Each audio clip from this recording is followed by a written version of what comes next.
평소에 양반이라면 바로 이런 분이라고 싶은 그런 아버지가 있었습니다. 그런데 그 아버지는 술만 먹으면 사람이 변하게 되는데요, 폭력적으로 이렇게 변하는 그런 아버지였습니다. 밖에서 심사가 뒤틀린 일이 생기면 그날에는 그 집안에 이제 비상이 걸립니다. 그래서 아버지는 술이 잔뜩 취해가지고 가족들을 다 불러 모아가지고 이제 그때부터 술 주정을 하게 되는데, 술 주정을 하는데 가족들이 조금이라도 딴청을 피우거나 혹은 딴맘을 먹는다 싶으면 난리가 납니다. 폭력적으로 변하게 되고 또 폭언을 하게 되고, 그것도 성에 차지 않는다 싶으면 세간살이를 집어 던지는 그런 일이 일어났습니다. 세상 일이 마음에 되지 않는다고 신사를 한탄하던 아버지였습니다. 그런 아버지는 자꾸 술을 먹으면서 이제 알코올 중독자로 변하게 되었습니다. 그런 아버지 그늘 아래에서 있는 가족들의 마음고생이 얼마나 심했을까요? 어머니는 우울증이 깊게 와가지고 삶의 의미를 찾지 못한 채 그렇게 세상을 연명하듯이 그렇게 삶을 살아갔습니다. 또 큰아들은 그런 아버지 밑에서 기도 펴지 못하고 늘 숨죽인 채 살아가더니 우울증과 협심증이 있어서 취직도 못하고 결혼도 못하는 그러한 상황에 놓이게 되었습니다. 딸이 하나 있었는데요, 딸은 결혼해서 이제 자녀를 낳고 이제 분가를 하게 되었습니다. 그렇게 저렇게 살아가다가 아버지가 청천벽력과도 같은 그런 어떤 진단을 받게 되었는데, 폐암 말기라는 그런 진단을 받게 되었습니다. 그 가정에서 유일하게 경제 생활을 하던 아버지가 이처럼 무너지게 되면서 딸은 어쩔 수 없이 그 지긋지긋한 친정으로 돌아가게 되었습니다. 그것도 잘 다니던 직장도 포기하고 말입니다. 그 자매의 이름은 평화입니다. 전혀 평화스럽지 못한 친정에 정말 이름 그대로 평화의 사도처럼 그 평화를 위해서 그 가정에 들어가게 되었습니다. 이 자매가 그 가정에 친정에 들어가게 된 이유는 딱 한 가지예요. 아버지의 구원을 위해서 그렇습니다. 평생 주님을 부인하고 술로만 의지하던 그런 삶을 살던 이 아버지에게 어떻게 하든지 간에 복음을 전하고, 이제 3, 4개월밖에 남지 않은 그 삶 가운데에 예수 그리스도의 피 묻은 복음이 증거되어 아버지가 천국에 갈 수 있도록 하기 위해서 그 한 가지 목적을 가지고 이제 친정으로 들어가게 되었습니다. 이 자매는 제가 매주 목요일마다 종로에 이제 올라가서 성경 공부를 인도하는데, 그 성경 공부를 인도하는 선교회는 목화 선교회라고요. 동대문 시장에서 이제 옷감을 많이 파시고, 또 그다음에 주변에서 상인들이 이제 동대문 시장, 동대문 상권의 복음화를 위해서 선교회를 만들었는데, 그게 목화 선교회를 섬기는 김평화 간사입니다. 중국을 사랑하는 선교사님이 있었습니다. 죽의 장막이라는 이 중국의 빗장이 풀려지기 전부터 하나님께서 이 선교사님 마음 가운데에 중국 복음화에 대한 꿈을 꾸게 하셨습니다. 그런데 1983년도 어느 날 이제 강원도 춘천 비행장에 중국 민항기가 불시착하면서 이 선교사님의 꿈은 더 구체화되기 시작했습니다. 중국과 이제 우리나라가 이제 수교하게 되었고, 또 이것을 계기로 해서 하나님께서 분명하게 이제 이 선교사님을 통해서 중국 복음화를 위한 그 귀한 사인으로 여기게 되고, 그래서 선교사님은 대학에도 중어중문학과에 가게 되었습니다. 그리고 대학 생활하면서 선교단체에서 훈련을 받게 되었죠. 그리고 신학교에 가서 신학을 공부하고 선교사가 되어서 중국에서 무려 25년 동안 선교 사역을 감당하게 되었습니다. 이 박열방 선교사님, 우리가 3주 전에 그 선교사님의 그 말씀을 들었던 것 여러분 다 기억하고 계실 것입니다. 그때 선교사님께서는 언제 추방될지 모르고 늘 감시와 그다음에 좀 늘 긴장된 삶 속에서 살았다고 이렇게 간증을 했죠. 그리고 우리는 마음을 모아서 선교사님의 안전과 안위를 위해서 기도를 했던 터였습니다. 그런데 말씀을 드린 대로 중국 땅에 지난주에 입국을 했다가 그곳에서 이 입국 신사를 하는 공안원이 컴퓨터를 20분 동안 이렇게 보도를 합니다. 쭉 보고 아무 말도 없이 그냥 고개를 끄덕끄덕 하더니 짐을 가지고 나오라고 이렇게 이야기하면서, 그때 이제 한국 항공사 직원이 티켓을 가지고 있는데 그 티켓을 받고 그냥 아무 얘기도 못하고 더 이상 중국 땅에 들어가지도 못하고 아무런 사전 예고도 없이 그렇게 추방당해서 한국에 돌아왔습니다.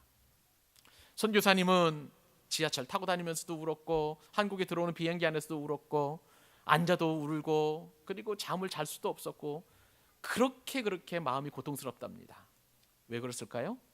무려 25년 동안 사랑해서 눈물 흘리고 피땀 흘리고 헌신하고 그리고 인생의 가장 황금기라고 할 수 있는 젊은 시절에 그 인생의 절반을 중국을 위해서 헌신했음에도 불구하고 그리고 중국을 사랑한 나머지 가장 귀중하고 소중한 이 복음을 증거하는 일을 감당했음에도 불구하고 그 사랑의 대상인 중국에서 추방을 당했으니 얼마나 서럽겠습니까?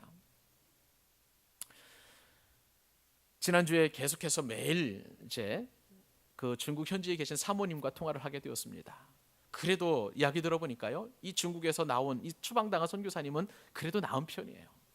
사모님은 남편도 없이 두려움과 공포 속에서 언제 쫓겨날지 모르는 그런 염려 속에서 매일매일 이렇게 보내는데 감정이 막 어떤 때는 진정이 됐다가 또 막 북받쳐 오르는 어떤 슬픔과 격한 감정이 일어나고 이게 자꾸 바뀌더랍니다. 아이들도 어떻게 이제 앞으로 우리 진로를 해야 될지 걱정하고 참 그런 부분에서 늘 염려가 되고 고통스러운 그런 매일매일 보내고 있다고 기도해 달라고 이렇게 부탁을 해왔습니다. 25년 동안 사랑한 결과가 추방이라니요. 저는 선교사님과 이야기를 하면서 참 그럼에도 불구하고 감사하더랍니다. 그럼에도 불구하고 중국이 사랑스럽더랍니다. 저는 선교사님의 고백을 통해서 원수를 사랑하라고 말씀하신 그 예수님의 말씀이 어떻게 삶 가운데 적용되고 있는지 그렇게 경험하게 되었습니다.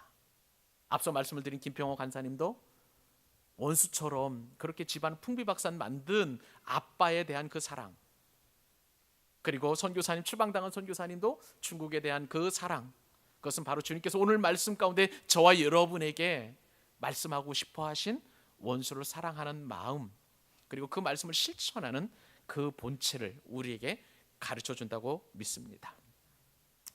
여러분, 지난 시간에 우리는 마태복음 5장 38절로 42절까지 말씀을 통해서 악한 사람을 어떻게 대할 것인가라는 그런 사랑의 권면을 받았어요.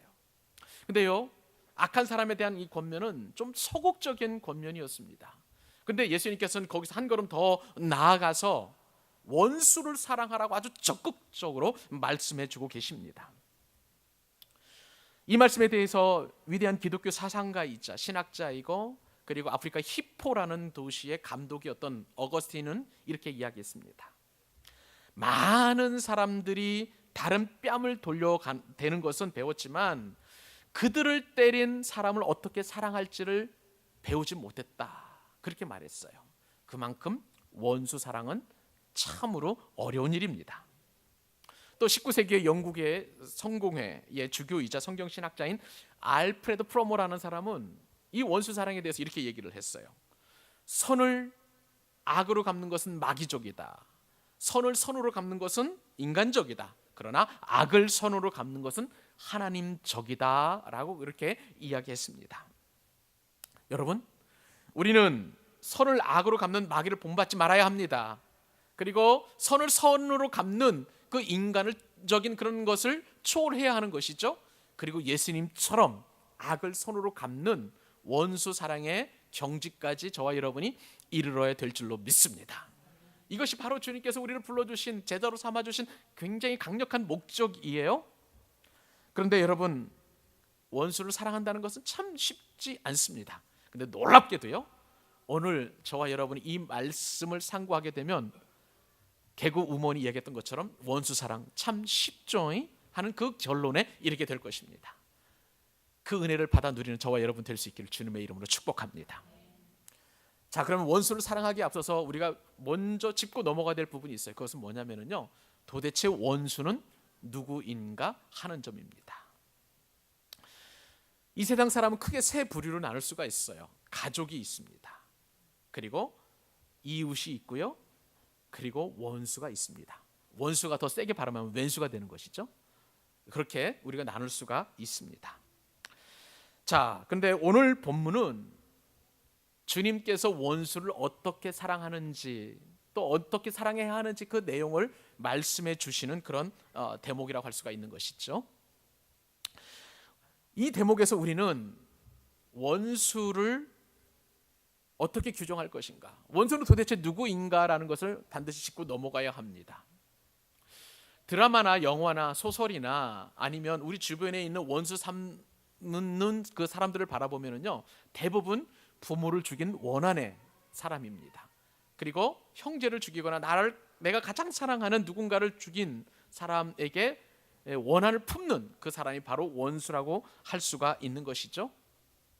이러한 원수를 갚는 소재는요, 이처럼 드라마나 영화나 그리고 연극이나 소설에 자주 등장하는 소재라고 할 수가 있습니다. 근데 이런 사람만 만약에 원수로 생각하면은 우리에게 원수가 있으면서도 원수가 없는 것처럼 그렇게 오해하게 만듭니다. 원수에 대한 말씀을 지금 여러분들이 듣고 계시지 않습니까? 그런데 그러면서도 불구하고 나는 원수가 없으니까 원수 사랑은 나와 상관없는 말씀이다 라고 그렇게 오해할 수 있다는 것이죠. 여러분, 과연 그럴까요? 우리는 영화나 드라마에서 나타나는 그런 원수의 개념이 아니라 성경에서 원수를 어떻게 말씀하는지 그 원수의 개념을 먼저 살펴보아야 합니다. 그래서 오늘 말씀과 비슷한 맥락으로 흘러가는 누가복음 6장 말씀을 통해서 원수가 도대체 누구인지, 주님이 어떤 사람을 원수라고 말씀하시는지 먼저 살펴보도록 하겠습니다. 누가복음 6장 27절로 30절까지 말씀인데 같이 한번 읽어보십시다. 자, 시작. 그러나 너희 듣는 자에게 내가 이르노니 너희 원수를 사랑하며 너희 미워하는 자를 선대하며 너희를 저주하는 자를 위하여 축복하며 너희를 모욕하는 자를 위하여 기도하라. 너희의 입뺨을 치는 자에게 젖뺨도 돌려대며 내 겉옷을 빼앗는 자에게 속옷도 거절하지 말라. 내게 구하는 자에게 주며 내 것을 가져가는 자에게 다시 달라 하지 말며. 이 말씀에 따르면 예수님께서 가장 먼저 전제를 두는 것은 원수를 사랑하라 라고 이렇게 말씀하셨습니다. 그런 다음에 원수가 어떤 사람인가, 너희는 이런 사람을 이렇게 하라라고 이제 어떤 삶의 해결책을 주시는데, 그 가운데 원수를 사랑하며 그 다음에 제일 먼저 말씀하시는 그 대상이 누구냐면 너희를 미워하는 자를 선대하라는 거예요. 근데 너희 대신에 너를 집어넣으면 이제 1인칭을 넣으면, 즉 원수는 어떤 개념이 되냐면요, 나를 미워하는 사람이에요. 나를 미워하는 사람을 주님께서는 선대하라고 말씀하시고요, 주님께서는 또한 너희를 저주하는 자를 위하여 축복하라고 하십니다. 그러면 나를 저주하는 사람이 누구냐면 원수라는 거예요. 그 원수를 축복하라라고 주님께서 이렇게 말씀하십니다. 너를 모욕하는 자를 위하여 기도하라고 이렇게 주님께서 말씀하고 계십니다. 나를 모욕하는 사람은 내게 뒷담화하고 그리고 나를 욕하고 나를 나쁘게 말하는 사람, 그 사람이 원수라고 주님께서 말씀하십니다. 너의 입뺨을 치는 자는 젖뺨을 돌려대라고 그랬는데, 지난번에 말씀을 우리가 나눈 것처럼 뺨을 치는 것은요, 굉장히 모욕을 주는 것인 것뿐만 아니라 나에게 폭력을 행사하는 사람이에요. 나를 억압하고 나를 경제적으로나 또 그 다음에 정서적으로, 감정적으로, 그 다음에 물질적으로, 아니면 실제적으로 신체를 공격하는 사람, 그 사람이 바로 원수다. 너의 겉옷을 빼앗는 자에게 속옷도 거절하지 말라. 겉옷을 빼앗는 거, 내 재산을 빼앗는 사람이에요. 나에게 피해를 입히는 사람이에요. 그리고 내 것을 가져가는 자, 그 사람이 바로 원수라고 말씀하고 계시는 것입니다. 사랑하는 여러분, 우리는 드라마나 영화나 소설의 주제로 볼 때 원수가 없다고 말할 수 있겠지만, 지금 주님께서 말씀하신 이 기준으로 보면 원수가 없다고 말할 수 없습니다. 누구나 다 원수를 한 사람 이상쯤은 데리고 가지고 있는 것을 알게 되는 것이죠. 근데 더 기가 막힌 것은 예수님께서 원수의 개념을 분명하게 또 말씀하시는데요, 놀랍게도 주님은 원수를 이렇게 말씀하십니다. 마태복음 10장 36절에서 사람의 원수가 자기 집안 식구리라. 여러분, 가족이, 남편이, 아내가, 자식이, 부모님이 원수라고 주님께서 말씀해 주고 계시는 것입니다. 원수의 개념과 관련돼서 제가 말씀 묵상하다 깜짝 놀라서 이제 어떻게 하면 이 원수를 우리가 사랑할 수 있는지 좀 고민이 되어서 관련된 책을 좀 보았습니다. 서울광염교회 조연삼 목사님이 지으신 관계 행복이라는 책을 보니까요, 원수의 개념을 더 아주 명확하게 설명을 해놓았어요. 그래서 목사님 책을 인용하면서 몇 가지 말씀을 드리려고 합니다. 자, 원수가 우리 삶 가운데 원수가 있을 때 우리 삶이 어떨까요, 여러분? 목사님 이렇게 말씀하십니다. 내 삶에 원수가 있을 때 그 원수는 우리 삶에 엄청난 영향을 미치는데 그 영향이 악영향을 미친다고 말씀하십니다. 목사님이 말씀하신 책 내용 가운데 이런 내용이 있어요. 원수는 제일 먼저 나의 모든 좋은 것을 다 빼앗아가 버린다는 것입니다. 나의 평안도 빼앗아가고, 나의 기쁨도 빼앗아가고, 나의 행복도 빼앗아가고, 내가 누리는 모든 좋은 감정을 마치 쓰나미가 들어왔다 나가는 것처럼 한꺼번에 싹 쓸어버린다는 거예요. 이게 원수가 우리의 모든 좋은 것을 다 빼앗아 버리는 것이죠. 근데 원수는 여기서만 끝나는 게 아닙니다. 원수로 말미암아서 이제 삶의 모든 좋은 것들이 나쁜 것으로 변하는데, 평안이 변화해서 불안으로 바뀌게 되고요, 기쁨이 슬픔으로 바뀌게 됩니다. 온유했던 내가 어느새 분노하는 사람으로 바뀌게 되고요, 즐거움을 누리고 있었던, 기쁨이 충만했던 내가 우울증으로 바뀌어 버린다는 것이죠. 저도 심심치 않게 이런 감정의 변화를 겪는 것을 보면은요, 저에게도 왼수가 참 많은 것 같습니다. 여러분, 원수가 생기면은요, 삶이 굉장히 무기력해져요. 신나게 기뻐 뛰던 사람이 갑자기 풀이 죽어서 시들해 버리는 그런 사람으로 변화되게 되고, 원수가 있으면 살고 싶은 세상에 전혀 살고 싶지 않은 세상이 되어버리고 말아요. 죽고 싶은 마음이 들죠. 여러분, 집에 원수가 있다고 한번 가정해 보십시다. 이제 모든 일이 있으면 집으로 달려가고 싶은데 왼수가 집에 있으면 가고 싶지 않은 집으로 변화가 되게 되는 거예요. 원수로 인해서 다니고 싶은 직장이 다니고 싶지 않은 직장으로 변하게 됩니다. 왼수가 교회에 있으면 어떻게 될까요? 교회 주일이 기다려지는 것이 아니라 교회 가는 것이 정말 고역이 됩니다. 여러분을 축복합니다. 우리 교회는 왼수가 없기를 바랍니다. 원수는요, 좋을 게 하나도 없어요. 우리를 너무나 불행하게 만들기 때문에 그렇습니다. 원수와 함께 산다고 생각을 해보세요. 그것은 고통이에요. 여러분, 원수와 같은 공간에 있다는 것은 그것은 지옥을 체험하는 일입니다. 얼마나 고통스러울까요? 그러므로 분명한 것은 원수는 없어야 될 줄로 믿습니다. 원수가 없어야 저와 여러분은 행복한 삶을 살 수 있어요. 원수가 없어야 우리는 즐거운, 기쁜, 행복한, 그리고 풍요로운 삶을 살 수가 있는 것입니다.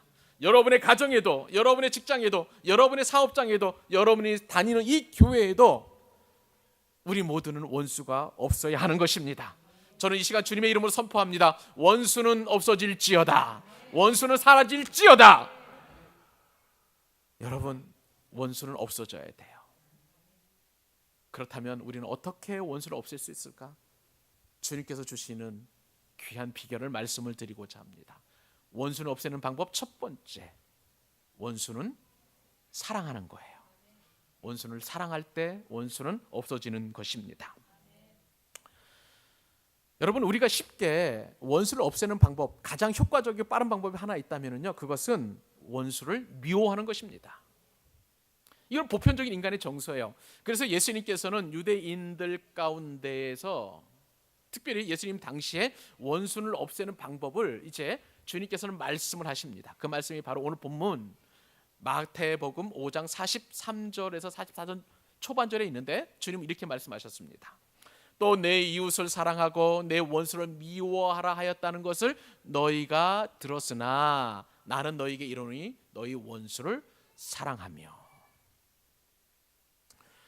여러분, 성경책에 여러분 보시면은요, 이 말씀에 이제 리을이라고 해가지고 이제 왼쪽 아래에 보면 각 주에 이 본 말씀의 배경이 되는 말씀이 기록되어 있습니다. 그것은 구약성경 레위기서 19장에 있는 말씀인데, 그때 당시에 랍비들은 어떤 가르침을 예수님 당시에 가르쳤냐면요, 원수를 미워하고 이웃을 사랑하라고 이렇게 가르쳤습니다. 근데 이 말씀, 가르침의 배경이 되는 말씀이 레위기 19장 말씀인데, 그런데 이 말씀을 가르쳤던 랍비들이 얼마만큼 원래의 말씀을 왜곡시켰는지 여러분 잘 비교해서 보실 수 있기를 바랍니다. 레위기서 19장 17절로 18절 말씀 같이 한번 읽어보십시다. 시작. 너는 내 형제를 마음으로 미워하지 말며 내 이웃을 반드시 견책하라.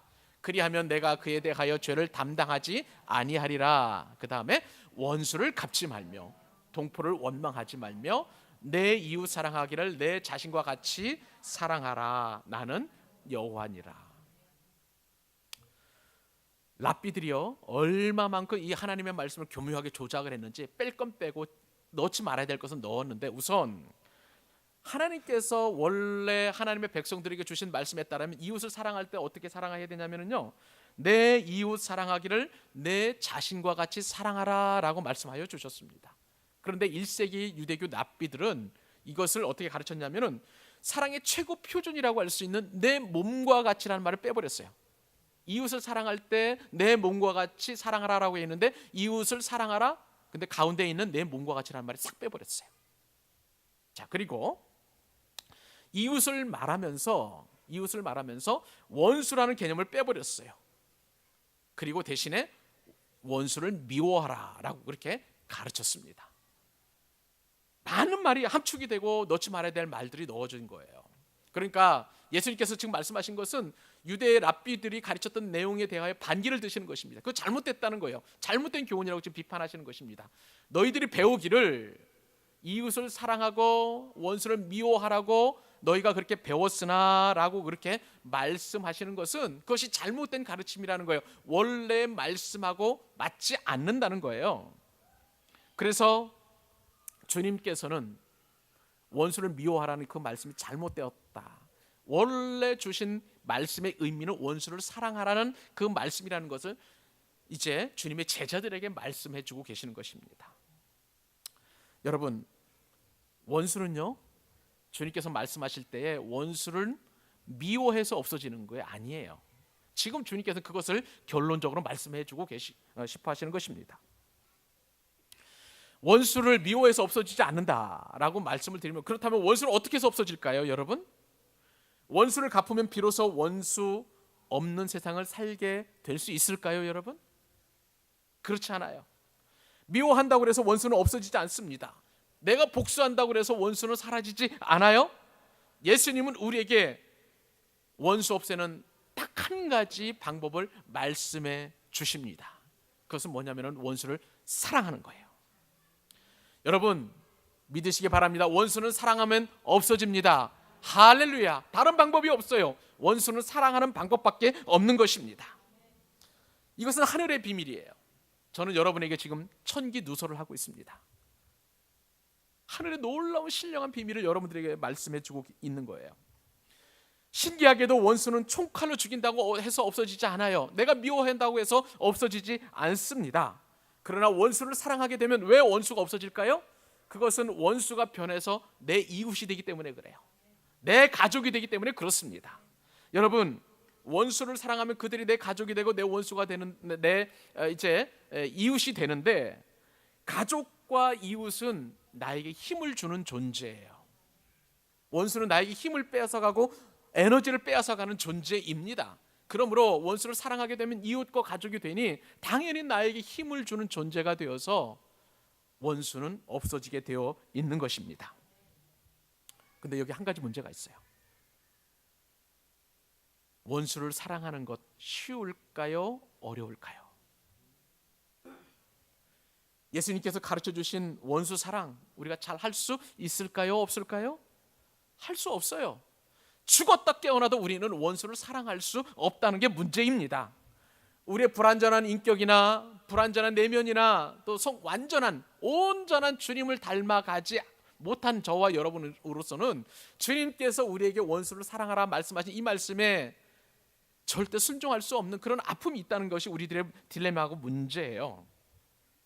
그럼에도 불구하고 주님께서 우리에게 원수를 사랑하라고 하실 때에는 그 비결이 있기 때문에 그래요.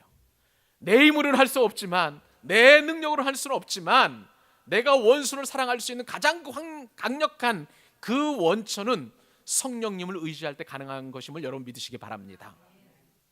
원수를 사랑할 때 내 힘으로 할 수 없어요. 오직 하나님께서부터 하늘로부터 공급해 주신 힘으로 사랑할 때 사랑할 수 있는 것입니다. 여러분, 원수 사랑은요, 하나님의 은혜가 부어지면 너무나 쉬운 일이 되어지는 그런 일이에요. 가수 태진아가 노래했다면서요? 사랑은 아무나 하나. 그리고 어느 누가 쉽다고 했나.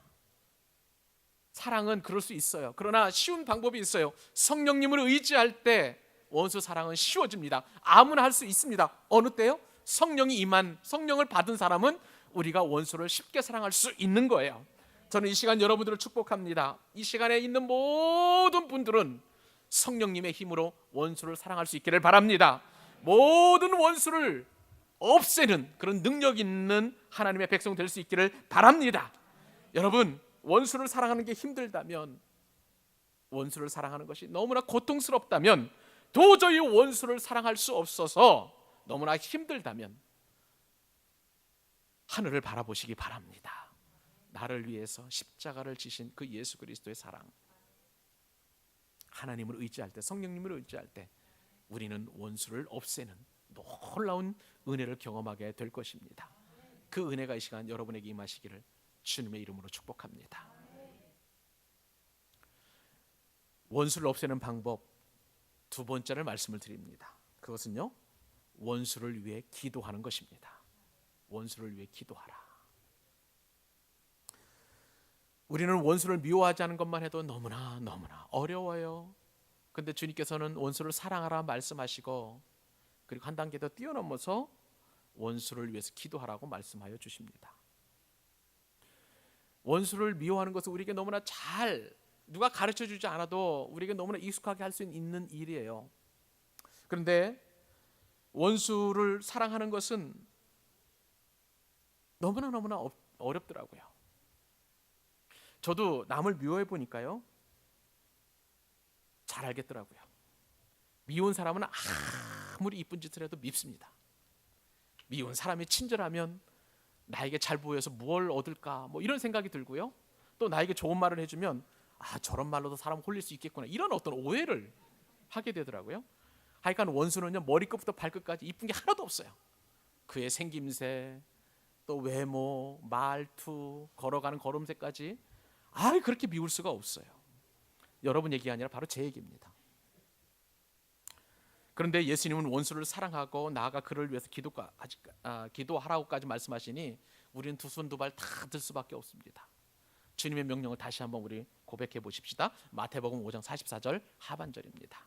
자, 너희를 박해하는 자를, 시작. 너희를 박해하는 자를 위하여 기도하라. 우리를 박해하는 자가 원수잖아요. 원수를 위해서 기도하라는 거예요. 여러분, 왜 우리가 원수를 위해서 기도해야 합니까? 미운 사람인데요, 사랑하고 싶지 않은 사람인데요. 그것은요, 그 원수를 위해서 기도하라는 게 아니라 나를 위해서 기도하라는 거예요. 내가 원수를 위해서 기도하면 어떤 은혜를 주어지냐면요, 부정적인 감정을 절제할 수 있게 되기 때문에 주님은 우리로 하여금 기도하라고 말씀해 주십니다. 우리가 기도하면 하나님과 원수된 나를 깨닫게 돼요. 나의 정체성을 알게 돼요. 하나님의 원수임에도 불구하고 하나님께서 나를 사랑하셨다라는 결론에 도달할 수밖에 없습니다. 그러므로 원수를 위하여 기도하라고 주님께서 말씀하셔요. 우리가 기도하게 되면은요, 원수에게 받은 상처에 대한 하나님의 놀라운 위로를 받게 됩니다. 그래서 기도하라고 말씀해 주십니다. 나는 할 수 없지만 내가 기도하게 되면 주님께서 원수를 사랑할 수 있는 힘을 공급해 주시기 때문에 나를 위해서 기도하라고 말씀해 주고 계시는 것입니다.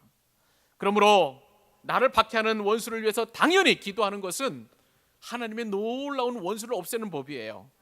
이 시간 원수를 사랑하기 힘들다면 이렇게 기도하실 수 있기를 바랍니다. 제가 여러분을 위해서 기도해 드릴 텐데 속으로 한번 따라해 보세요. 정말 내가 그 미운 사람 어떤 사람이 있다면 그를 위해서, 그리고 나를 위해서 이 시간 이렇게 기도할 수 있기를 바랍니다. 속으로 따라하십시오. 주님, 제가 원수처럼 여기는 사람이 있습니다. 정말 밉습니다. 도저히 그를 사랑할 마음도 용서할 마음도 없습니다. 그러나 주님께서 사랑하라 말씀하셨으니 그 원수를 한 번은 사랑해 보겠습니다. 지금 저에게 그 원수를 사랑할 수 있는 마음을 주십시오. 그리고 미운 사람이 사라지게 도와주십시오. 앞으로도 계속 나는 할 수 없지만 주님께서 주시는 힘으로 그를 사랑하게 해주십시오. 예수님의 이름으로 기도합니다. 아멘. 여러분, 예수님께서는요, 자신을 십자가에 못 박는 그 원수들을 위해서 기도하셨습니다. 예수님께서 십자가에 지신 사건 여러분 생각해 보세요. 큰 대못이 예수님의 이 팔 관절을 뚫고 들어갑니다. 오른팔 관절, 왼쪽 팔, 그리고 두 발을 모았을 때 그 정강이 속으로 못이 뚫고 들어가요. 얼마나 고통이 엄습해 오겠습니까? 그 고통이 너무나 고통스러워서 비명을 지르지 않으셨겠어요, 주님께서? 그러한 상황 속에서 주님께서는 원수들을 위해서 기도하십니다. 주님, 저들을 용서해 주십시오. 저들이 하는 일을 알지 못합니다. 예수님께서도 원수를 위해서 기도하셨다면 저와 여러분도 원수를 위해서 기도하면 주님께서 우리의 기도를 들어주시고 원수를 사랑할 수 있는 마음과 용기를 주실 줄로 믿습니다. 이 시간 그 은혜를 받아 누리는 하나님의 거룩한 백성들 될 수 있기를 주님의 이름으로 축복합니다. 마지막 원수를 없애는 방법 세 가지. 세 번째 비결입니다. 놀라운 비법입니다. 원수를 선대하고 아무것도 바라지 말라는 것입니다.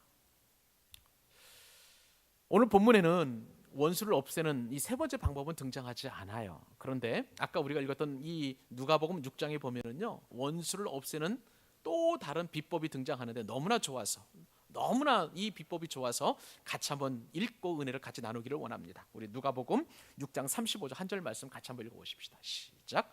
오직 너희는 원수를 사랑하고 선대하며 아무것도 바라지 말고 꾸어주라. 그리하면 너희 상이 클 것이요 또 지극히 높으신 이의 아들이 되리니 그는 은혜를 모르는 자와 악한 자에게도 인자하시니라. 아멘. 여러분, 이 말씀을 보니까요, 우리가 이 땅을 살아가면서 원수가 나에게 어떻게 만들어지는지, 또 어떻게 해야 원수를 만들 수 있지 않는지를 주님께서 말씀해 주고 계시다는 거예요. 여러분, 원수를 만들고 싶으세요? 딱 한 가지 이것만 해보세요. 그에게 바라십시오. 무언가를 바라시면 원수를 틀림없이 만들 수 있습니다.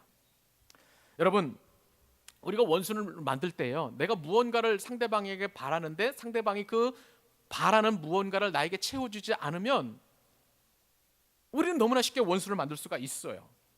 원수를 만들려면 다른 거 다 필요 없어요. 그냥 바라면 됩니다. 그 사람에게 바라면 돼요.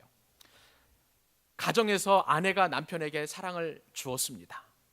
그런데 남편은 너무나 둔해요. 근데 그 사랑을 알아채지 못하면은요, 그 남편은 아내의 원수가 되어버리고 맙니다. 그래요, 안 그래요?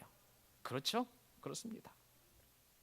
교회에서 어느 집사님이 맛난 과일을 이렇게 좀 주셨어요. 그런데 그 과일을 받는 사람이 감사합니다라고 말하지 않았을 때 그 관계는 원수지간이 됩니다.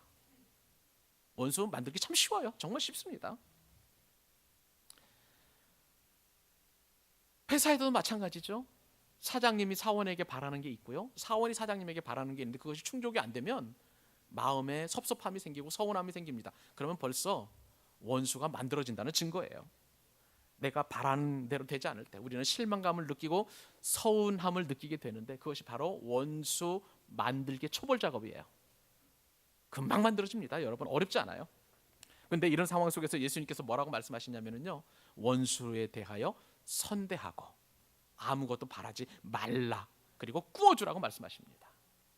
같이 한번 은혜를 저를 따라서 한번 해보십시오. 사람에게 선대하고 아무것도 바라지 말고 꾸어주라.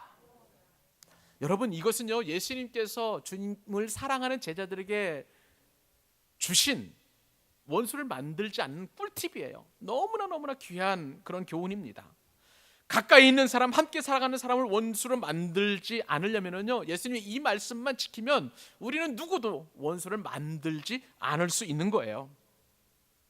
근데 여러분, 사람에게 바라지 않는다는 것이 쉬운 일입니까? 어려운 일입니까? 어려워요. 왜 그래요? 사람은 바라는 존재이기 때문에 그렇습니다. 그래서 사람은 대부분의 인간관계의 원칙을 어떻게 하냐면 give and take예요. 내가 주면 주는 만큼 혹은 그 이상 내가 받아야 이제 원수는 만들어지지 않는 것이죠. 여러분 집에서 생각을 해보십시다. 아내는 남편에게 바라고, 또 부모는 자녀에게 바라고, 그리고 성도는 목사에게 바랍니다. 다 바라요. 다 바랍니다. 바라는 것은 어떻게 보면 인간의 본능이라고 할 수가 있어요. 그러니 바라지 말라고 말씀하신 이 주님의 말씀은 본능을 거스르는 일이니 얼마나 바라지 않는 것이 어려운지 저와 여러분은 실질적으로 체감하고 있지 않겠습니까? 그런 상황 속에서 예수님께서 바라지 않을 수 있는 그 비법을 또 말씀해 주시는데, 주님께서는 이렇게 덧붙여 주고 계십니다. 6장 35절 하반절 아까 읽었습니다마는 우리가 바라지 말아야 될 이유가 있어요. 우리가 바라지 않으면, 그리하면, 같이 읽습니다. 시작. 그리하면 너희 상이 클 것이요 또 지극히 높으신 이의 아들이 되리니 그는 은혜를 모르는 자와 악한 자에게도 인자하시니라. 은혜를 모르는 사람에게도 악한 사람에게도 인자하신 그 하나님께서 우리에게 바라지 않을 때 상을 베풀어 주신다는 거예요. 이 상은 그런데 보통 상이 아니에요. 하나님께서 친히 주시는 상이에요. 그리고 그 상은 어느 정도 규모냐? 크다는 거예요. 엄청나게 크다는 거예요. 놀라운 상이라고 주님께서는 지금 말씀해 주고 계시는 것입니다. 그러므로 사랑하는 여러분, 사람에게 바라지 말고 하나님께 바랄 수 있기를 바랍니다. 사람에게 주고 사람에게 받으려고 하지 말고 사람에게 넉넉하게 심고 하나님께서 주시는 복을, 그 상을 받을 수 있기를 바랍니다. 여러분 이 시간 우리 결단하십시다. 사랑하는 아내들이여 남편에게 심고 하나님께 거두실 수 있기를 바랍니다. 사랑하는 남편들이여 아내에게 심고 하나님께 바라시기를 바랍니다. 사랑하는 부모님들이여 자녀에게 심으십시오. 그리고 하나님으로부터 거두는 은혜를 경험하실 수 있기를 바라요. 사랑하는 자녀들이여 여러분의 부모님에게 심고 하나님께서 거두게 하실 것을 기대하실 수 있기를 바랍니다. 사장님들 계시죠? 사랑하는 사장님들이여 고객이나 사원에게 심고 하나님께 받는 것을 꿈을 꾸실 수 있기를 바랍니다. 사랑하는 젊은이들이여 여러분의 애인에게 심고 그리고 하나님께 받으실 수 있기를 바랍니다. 아무것도 바라지 않을 때 오히려 하나님께서 상을 크게 베풀어 주신다 하시니 사람이 주는 보상과는 차원이 다른 그 큰 상을 받아 누리는 저와 여러분 될 수 있기를 바랍니다. 말씀을 맺으려 합니다. 사랑하는 여러분, 우리 몸에는요 매일매일 매 순간마다 암세포가 생성이 돼요. 암세포가 생성이 되는 것처럼 우리 주변의 내 삶에도 항상 원수가 만들어지게 되어 있습니다. 그런데 놀랍게도 그 중에는 내가 만드는 원수도 있어요. 그리고 상대방이 만든 원수인 나도 있습니다. 우리는 늘 착한 척하기 때문에 나에게만 원수가 된다고 생각하는데, 다른 사람이 나의 원수라고 생각하는데 내가 다른 사람의 원수라는 것은 전혀 생각하지 않는 그런 삶이 우리 가운데 얼마나 평범하게 이루어지고 있는지 몰라요. 사랑하는 여러분, 다른 사람이 나를 원수 삼지 않도록 항상 유념하실 수 있기를 바랍니다. 미움받지 않고 얄미움 받지 않도록 여러분 항상 지혜롭게 처신하실 수 있기를 바라요. 그리고 누가 나를 원수 삼았다거나 혹은 누가 나에게 실망하거나 아니면 서운해하고 미워하고 얄미워한다는 그런 소식을 듣게 되거든 여러분의 삶을 돌이켜 보실 수 있기를 바랍니다. 그리고 그에게 찾아가서 용서를 구하고 사과하십시오. 그래서 그 원수를 없애게 하는 큰 은혜가 여러분 가운데 있었으면 좋겠습니다. 그리고 동시에 여러분의 삶에서 눈에 띄는 대로 원수를 없애버리시기 바랍니다. 다른 사람이 나를 원수 삼는 것은 내가 어떻게 할 수 없는 남의 일이에요. 그러나 내가 누군가에게 원수가 되고 있다면 당장 그 행동을 버리고 돌이키실 수 있기를 바랍니다. 원수는 어떻게 없어집니까? 사랑함으로써 없어져요. 원수는 어떻게 없어집니까? 기도함으로써요. 원수는 또 어떻게 없어집니까? 그를 선대하고 아무것도 바라지 않을 때 원수는 자동적으로 사라지게 되어 있습니다. 여러분, 원수는 사랑하는 것은 너무나 어려워요. 그러나 성령님을 의지할 때 참 원수 사랑하는 것이 쉬워집니다. 참 쉽게 원수를 사랑하는 여러분 되실 수 있기를 우리 주님의 이름으로 축원합니다.